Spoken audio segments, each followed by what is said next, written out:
Hey guys, welcome back to my channel Sociology with Mahima. Today we will discuss the participatory method, an important approach in social research that shifts the focus from researchers working on people to researchers working with people. First, let us understand the basic idea. The participatory methods refer to a set of research practices in which local people, the actual community members, are actively involved at every single stage of the research process. This includes planning, investigation, reflecting, and even taking action. Instead of the researcher alone making all decisions, the community participates equally. This makes the method more democratic and grounded in real experiences. The main aim of this approach is empowerment. It seeks to strengthen communities by giving them a voice and enabling them to shape the research according to their needs. It promotes collective learning, where both researchers and participants learn together. Most importantly, the goal is to bring practical social change through open dialogue and shared decision making. So, the community is not just studied, they become an active part of creating solutions. A major shift in this method is how it views the people involved. Traditionally, in many research methods,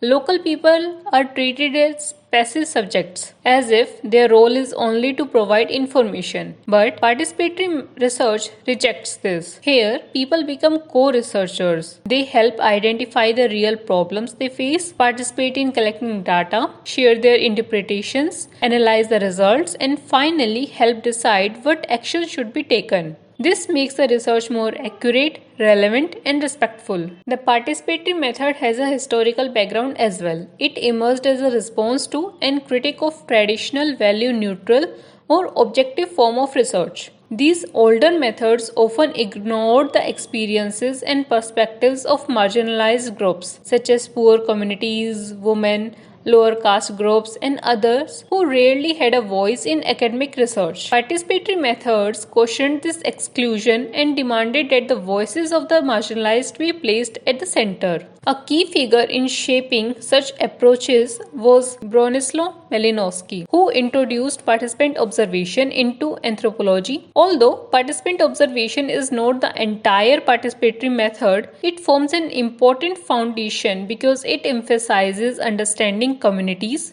by directly engaging with them. Finally, it is important to note that participatory methods share several similarities with feminist research approaches. Both approaches challenge traditional top-down power structures in research. Both reject the idea of completely value-neutral research, and both emphasizes inclusion, lived experiences, empowerment, and giving visibility to marginalized voices. Thus, participatory and feminist methods often complement each other in terms of values and research goals. Let us understand the historical background of the participatory approach more deeply. To begin with, remember that the participatory approach did not appear suddenly or randomly. It gradually evolved over several decades. It grew out of a social concern of the time, such as inequality, poverty, and the exclusion of marginalized groups, and from the intellectual debates within education, sociology, and development studies. Now let's look at its roots. The earliest foundation of participatory thinking can be traced to the work of adult educators in the global south, especially in Latin America and parts of Asia and Africa. These educators believed that ordinary people, even those who never went to school, had important knowledge and could actively shape their own development. Two major thinkers influenced this movement. Paulo Freire. He introduced the idea of conscientization, which means developing critical awareness through dialogue. Freire believed that people learn best when they reflect on their own experiences and participate in discussions that uncover oppression and help them transform their realities. His book, Pedagogy of the Oppressed, became a major inspiration for participatory research. Ivan Illich criticized traditional schooling systems, saying they often limit creativity and impose external values on communities. He promoted community-based learning, where people learn from each other through real-life problem solving rather than formal classroom rules. His ideas encouraged researchers to shift power from institutions toward local communities. The term participatory research was formally introduced around 1974 to 75. A group of educators working with adult learners began using this term to describe research where learners were not just subjects but active partners. This period makes the beginning of participatory research as an organized movement. Moving into the 1970s, new tools and techniques were developed to understand rural communities more effectively. One of the most important developments was the creation of Rapid Rural Appraisal or RRA. Scholars like Robert Chambers and Parthanath Mukherjee played a pioneering role in shaping RRA. RRA emphasized quick, flexible, and cost-effective ways to gather information directly from local people, challenging the slow, top-down bureaucratic methods of the time. However, the evolution did not stop there. By the mid-1980s, RRA had begun transforming into something more participatory. It became Participatory Rural Appraisal or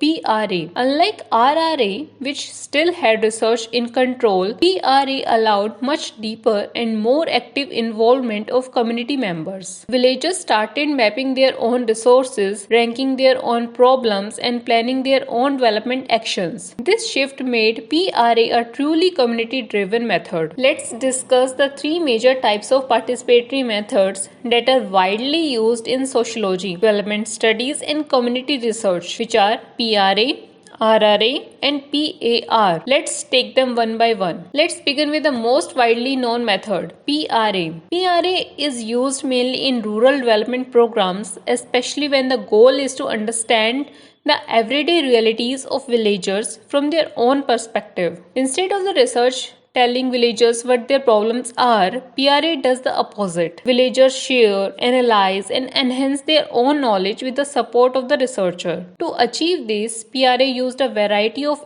interactive tools such as social mapping, resource mapping, timelines, transect walks, or seasonal calendars. All these tools help communities analyze their own living conditions and identify what needs to change. The main purpose of PRA is to promote sustainable development by integrating the experiences and knowledge of the community. Next, let us understand Rapid Rural Appraisal, often considered the precursor to PRA. RRA developed in the 1970s when researchers realized that traditional surveys were too slow, too expensive, and often inaccurate. RRA was designed to be quick, systematic, flexible, and cost efficient. Using short field visits, focused discussions, direct observations, and quick interviews, researchers can gather fairly accurate information about rural life. But remember, unlike PRA, RRA is still research-led. The involvement of the community is less compared to PRA. The purpose of RRA is to quickly assess rural needs, identify priority problems, and prepare practical development plans. Now let's talk about PAR, which is one of the most transformative participatory methods. PRA stands for Participatory Action Research. PAR goes beyond collecting information. It focuses on action, empowerment, and social change. In PAR, community members along with researchers work together as equal partners. They follow a cycle, that is, identify the problem, analyze the causes, plan action, implement the action, evaluate the results, and reflect and plan again. This makes PAR especially powerful for marginalized groups such as women, Dalits, tribal communities, workers, or urban poor. It helps them understand why they face certain problems and how they can collectively change their situations. The purpose of PAR is to empower people to understand their conditions and take collective actions for improvement. Let's study the key features of participatory method. Traditionally, researchers were expected to remain detached and neutral, observing communities from a distance. The participatory method rejects this idea. It argues that detachment often hides power inequalities. Neutrality is not truly neutral, it maintains the status quo. Research should stand with people who are marginalized. So, instead of remaining distant, the participatory approach openly supports involvement, empathy, and partisanship with the oppressed. Participation does not mean just attending meetings or giving opinions. It means active involvement in decision making at every stage. This ensures that research is collective, not expert driven. Participatory method emphasizes that all people who are affected by a development issue must also be involved in creating solutions. This could include villagers, women, workers, youth, or farmers. Whoever is a part of the problem is also a part of the solution. A very important feature of this method is that everyone who participates also share in the outcomes. This means decisions, benefits, knowledge gained, plans implemented all belong to the community as well as researchers. This eliminates the old practice where researchers collected data, published paper and left, while communities gained nothing. In participatory research, theoretical assumptions, research approaches and field techniques are closely connected. Fieldwork becomes more democratic and community driven, meaning people's experiences guide the research, techniques are shaped by real life situations, and communities actively participate in analyzing their own lives. This makes research practical, grounded, and human-centered. Participatory method strongly believes that people are experts of their own lives. It recognizes that villagers, workers, women, tribal communities, and others have a deep knowledge of their environment, their problems, and their solutions. This knowledge is treated with respect, not as inferior to academic knowledge. Unlike traditional research, where the report belongs only to the researcher, participatory research ensures shared ownership, shared control, and shared benefits. This promotes empowerment because people feel responsible for the outcomes and confident to continue the work even after the researcher leaves. Participatory methods draws from two major traditions: rapid rural appraisal and participatory rural appraisal.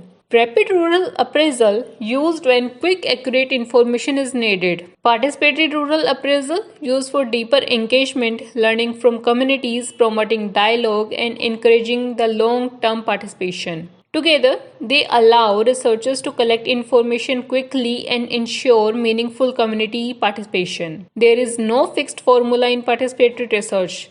Methods are adapted to local conditions, shaped by community needs, modified according to the cultural context, and open to creativity. This flexibility makes the method suitable for diverse settings. Participatory methods openly take a stand for equality, social justice, and empowerment. It helps people understand their social identity, their positions in power structures, how inequality shape their lives, and how they can collectively change these structures. This makes participatory research a transformative tool, not just a data collection technique. Now let's look at the significance of the participatory method. One of the biggest contributions of the participatory research is that it democratizes knowledge. In traditional research, the researcher is seen as the expert and the community as passive subjects. This is a hierarchy. Participatory methods break this hierarchy. It treats local people as co-creators of knowledge. Their experiences, observations, and interpretations become central. Researchers and participants learn from each other. This creates a more equal relationship where knowledge flows in both directions. Knowledge becomes shared, collective, and democratic, not controlled by outsiders. Participatory research deliberately gives voices to those who are historically ignored, such as the poor, women, Dalits, tribal communities, and rural populations. This method encourages conscientization, a concept from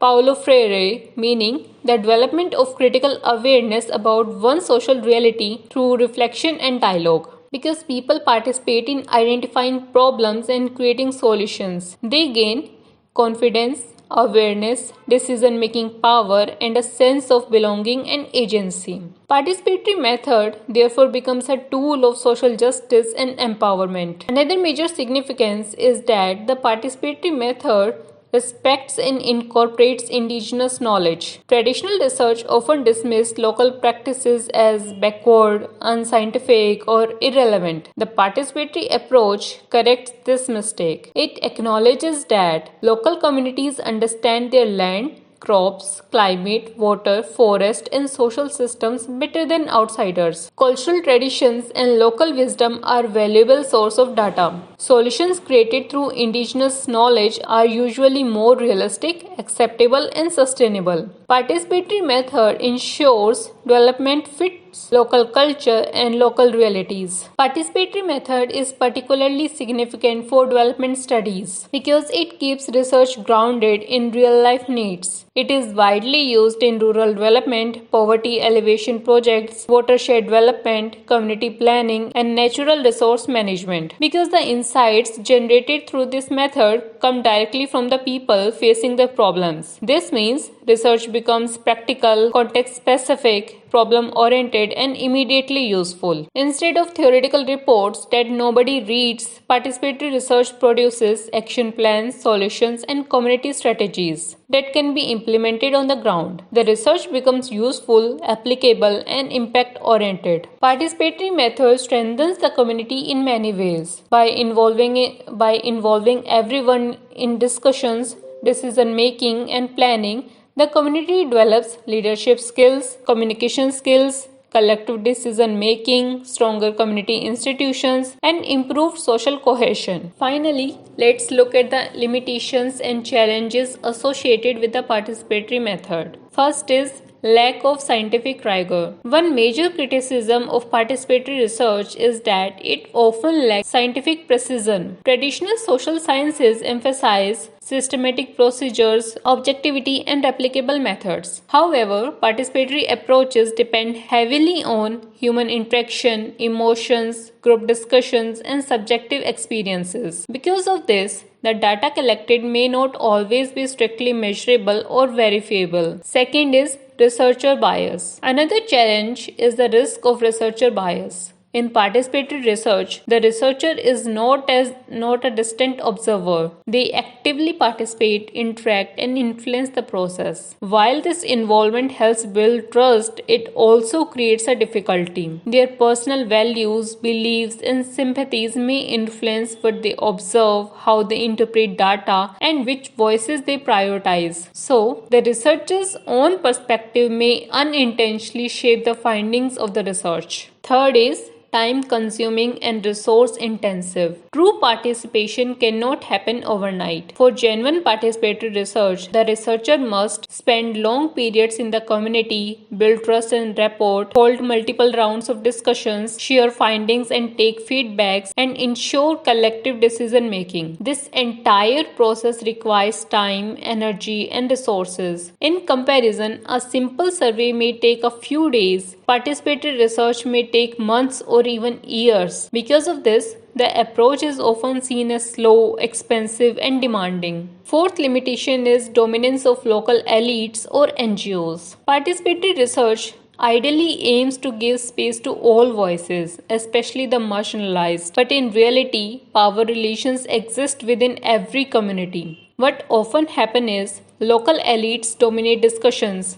Men speak more than women, upper caste overshadow lower caste, and more educated individuals influence decisions. As a result, the process may end up representing only the powerful, not the entire community. Sometimes NGOs or external organizations also dominate the process by imposing their agenda, manipulating decisions, or weakening the true participatory spirit. This leads to pseudo-participation, where people appear involved but do not actually have meaningful control. Fifth is loss of theoretical depth. Finally, participatory method, especially PRE, often rely heavily on visual tools, mapping, timelines, and group exercises. While these tools are useful, they sometimes focus too much on technique and too little on theory. As a result, larger structural issues like caste, patriarchy, global capitalism, or state policies may get ignored. Researchers may pay more attention to what people say than